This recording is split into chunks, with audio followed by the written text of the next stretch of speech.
Alors, nous revenons au député Bruno Lefebvre, mais cette fois-ci sur les murs anti-bruit le long des autoroutes. Je vous en prie.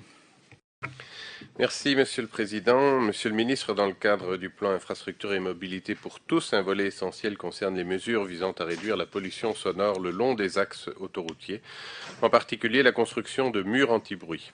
Vous avez également indiqué que l'enveloppe additionnelle de 184 millions d'euros pourrait être mobilisée pour des investissements en la matière. Au niveau budgétaire, 40 millions d'euros étaient prévus pour le PIMPT. Pouvez-vous faire un état de consommation budgétaire de cette enveloppe? Relativement à l'enveloppe additionnelle de 184 millions, quelle part pourrait être consacrée au dispositif anti-bruit? Au niveau opérationnel, combien de chantiers ont-ils été réalisés? Quelles sont les priorités en matière d'investissement pour les années à venir et quels sont les critères qui permettent de déterminer les différents travaux? Existe-t-il des études récentes évaluant l'efficacité de ces murs en termes de réduction du bruit et si oui, quels en sont les résultats et quelles mesures seront prises en fonction de ceux-ci? Enfin, le 16 juillet 2020, le gouvernement a adopté la mise à jour des infrastructures devant être cartographiées conformément à la directive bruit. L'adoption de cette cartographie devait donner lieu pour les voiries à plus de 3 millions de véhicules par an à l'adoption d'un plan d'action visant à réduire l'exposition au bruit. Qu'en est-il pour les infrastructures wallonnes? Merci beaucoup.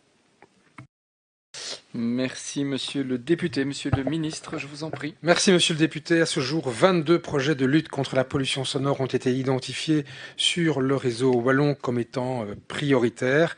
Et pour faire face à cette situation, et correspondant d'ailleurs, un montant budgétaire de 40,5 millions d'euros est mobilisé. Des travaux sont déjà été réalisés pour 5 sites, sur 5 sites, pour un montant de 7 millions d'euros. Afin de continuer les efforts en la matière, les travaux sur 7 sites supplémentaires seront concrétisés au cours des 2 années à venir pour un budget de 15 millions d'euros. Les dossiers d'adjudication pour ces projets sont finalisés. En parallèle, les autres projets repris dans la liste qui a été identifiée par la région sont en cours de préparation en vue d'un engagement en 2025 et une exécution en 2026 et 2027. Quant à l'enveloppe additionnelle de 184 millions d'euros, elle ne concerne pas les murs anti-bruit, mais bien le parc d'ouvrages d'art wallon sur l'ensemble de cette législature, c'est-à-dire des tunnels et des ponts. Alors éventuellement, à la marge, certains équipements liés au renouvellement de ces ponts pourraient concerner les aspects de limitation de l'impact sonore, mais ce n'est pas l'objectif de ce plan.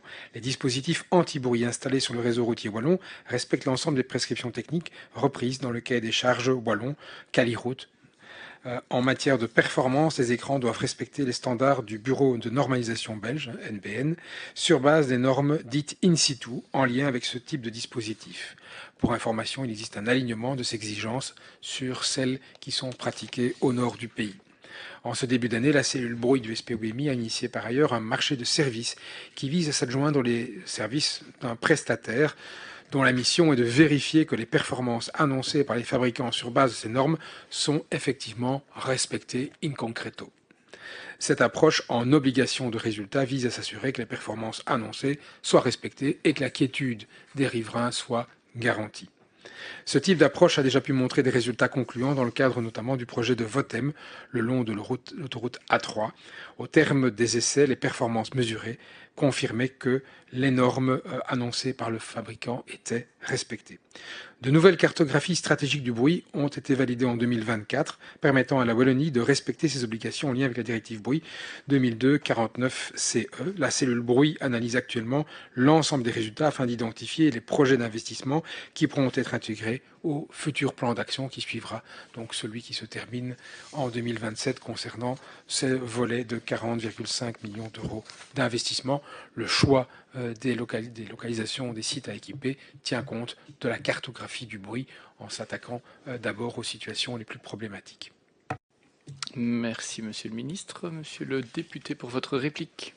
Merci, Monsieur le Président. Merci, Monsieur le Ministre. J'imagine que cette cartographie et cette liste est disponible parce que je serais évidemment très intéressé. J'ai aussi dans ma ville notamment une traversée de Mainvaux-Houtin qui est particulièrement problématique pour les riverains directs. Et donc, si on pouvait voir cette liste, ce serait parfait. Merci beaucoup. Merci beaucoup.